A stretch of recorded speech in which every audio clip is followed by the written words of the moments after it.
you. What a great crowd. Terrific. Someone in our audience has a whistle, and they're going berserk.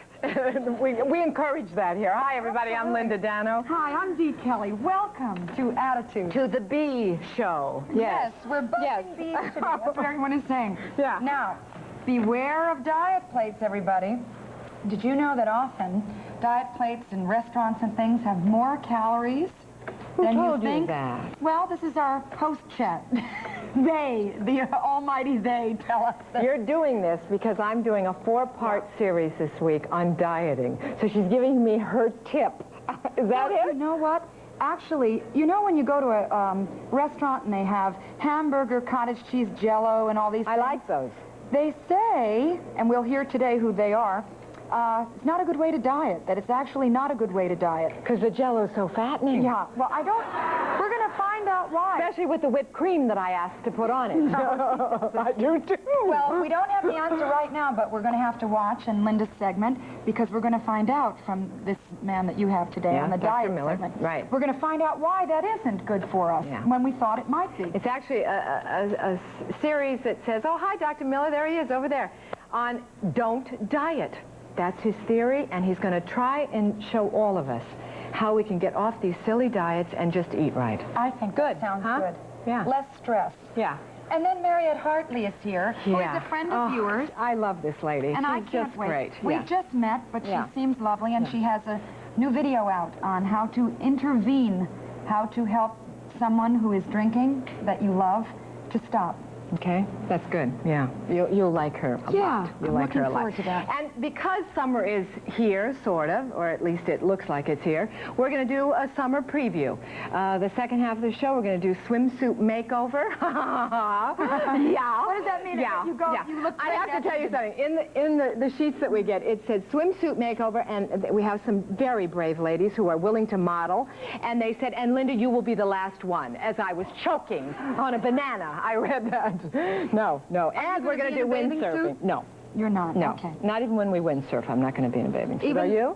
I don't think so. They didn't ask me. I think I'm in a wetsuit. So brave. You're so brave. So, but that'll be fun, too. We're windsurfing. Did we tell them that? Yeah, kind of. I slipped it in. Yeah. Our first guest Yes. is an extraordinary entertainer whose career spans stage, film, television, and nightclubs. In addition to growing up with her recordings, we all know her from her perfect role as Catwoman on the Batman television series. She's just returned from London and a triumphant one-woman show. And she's going to be performing here in New York at the famous Ballroom nightclub. Please welcome back Eartha Kitt. Yes.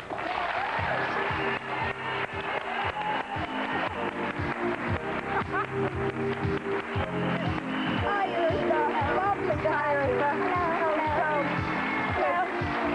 Don't fall off the chair. I know. Please, God. I don't think we're insured. How's it feel to be home? Great. Yes? Yes, I love London, but it's nothing like being home, I tell you the truth. Do you still love to perform as much as you always did? Oh, yes, now even more so, because now I think I'm beginning to know what I'm doing. Really? Really? Yes. I don't think I ever knew. I don't think one ever really knows, because even though I went to the New York School of Performing Arts for drama, but it was mainly to show me that I could talk. Because Talk and walk at the same time. Yes. That's right. You started out where? Where was your first performing job? Here in New York. It was? Yes, it was. Well, as a matter of fact, I joined the Catherine Dunham Ballet Company on a dare. On a dare? Yes, because my girlfriends dared me to go down for an audition, and I took the dare as a joke, and I won a full scholarship. And that's how I got into show business. I'm really not supposed to be here in show business. I'm still looking for a job. What would you have been if you hadn't been in show business? Do you know? I don't know, but I think now that I have been around the world several times, I probably would have been a very good teacher. Really? And I love passing on whatever it is that I've acquired in life, so such as culture, exchangement of cultures. Right. You live in Connecticut most of the time. Is that your real home, what you consider your home? my real home is in my belly button. But Tell us what that means, please. We're not letting you get away with that, or that means. Well, besides out of my suitcase, Right. well, I am always traveling, so I have to depend on gut value as to where I can make a living, you know. You know that, Linda. I got all excited and you'd like to eat, you know, they say think from the inside, you know. So I'm always thinking from within, where am I going to eat next? Yeah. Where am I have going to be a working home next? in Connecticut. Yes. And I hear you have a garden there that supplies food for a hospital nearby. It's that productive. Well, it provides food, yes, as well as for the hospitals. It provides food for those of us who want to eat out of the garden as well, our neighbors. And we all have gardens around there in New Milford, Connecticut. I live mostly in Marion, a little area called Marion. It is really beautiful. Not too far from you? No, it's not far. And the people are wonderful because they're traveled people, they're international people, and they're very good conversationalists. Yeah. So we exchange over dinner what our experiences have been in our latest travels and so forth. And the garden is big enough to feed an army, actually. God, that's wonderful. I have to have my collard greens and sweet potatoes and all of that stuff, you know. Is that your favorite thing to do? Is to be at home and to be in the garden and to write your books and to do your tapestries, which you're going to show us. Is it your favorite thing? As long as I'm near my daughter, I'm very happy. I'm much happier. Yeah. Because when my daughter decided to live in the East Coast, when we came here to do Timbuktu in 1979, and my daughter didn't want to leave New York, she wanted to go to the University of Columbia and all that, I thought, well, me living in Los Angeles, 3,000 miles away or so, would make me terribly unhappy. Here's that voice. The Batman, the Catwoman thing. Wow. Yeah, you did. You've used that for more than just the Catwoman, have you not? I mean, I remembered you as Catwoman on Batman, but I know of you with this growl. Yeah. Well, Where did it come from? From that role? I have no idea. It is your trademark. Yeah. Well, it has become a trademark, it seems, but Catwoman was written for me, and it seems as though they put as many R's in one phrase as they possibly could get in there. And since no one could pronounce these words like purring for capital of wow and all of this sort of thing, you know, it was quite amusing for me to do that character. I bet. It was lots of fun to work with people like Cesar Romero, whom I think is absolutely fantastically wonderful.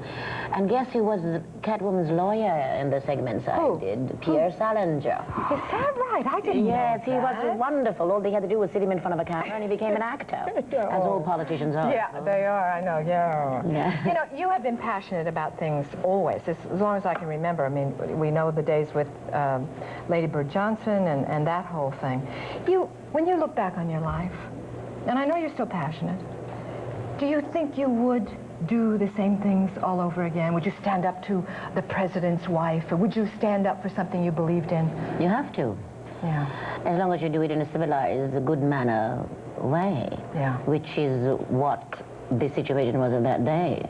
Because when they specifically ask you to come to give your personal opinions about the problems that were happening at that time or any time, then I feel that you're entitled to give your opinions. As a citizen, you pay taxes in your country to have freedom, and you find that freedom is terribly expensive, not only financially, because the politicians are taking everything away from you, and they never ask you whether you want to invest in the new thing that's going to the moon or Venus or Mars. They just take your money and do it, and when they make these stupid mistakes, or anything that goes wrong, then we get punished for it because they raise taxes and we have to pay for their stupidity. She has a point. Let's look at her tapestry. Yeah, let's look at Will you your show it to me, please, especially me, because I have an early house like you. Now, you have created this yourself? These are your own designs? No, these are not my creations. They're not my designs. I buy these in London because the material and the colors. Yeah. And these are pure wool. This. Oh, how long does this take? Yeah. I have no idea how long it takes me to do them, but I have done this one since I've been home, and this only takes a week to do. Really? The inside. Now I have to go to my girlfriend's house in Washington and find out what the measurements of the seats are in order for me to come out as far as I Listen, should be since coming we're out. now neighbors, perhaps I could come over, you could give me a few lessons. What do you think? Of course I'll give you lessons, but I don't think you need lessons. I'll purr like a baby if you do it Then for me. I'll give you lessons. But if you purr like a cat, you might get further. Okay, I'll work on that. Eartha, thank you for joining us. Okay, you're nice quite to welcome. see you again. Thank you very much, Linda. Okay, Thank you, I'll to see you. you up in New All right. Milford. Coming up next, don't diet. We'll tell you why. You're right, I hate that. Lovely.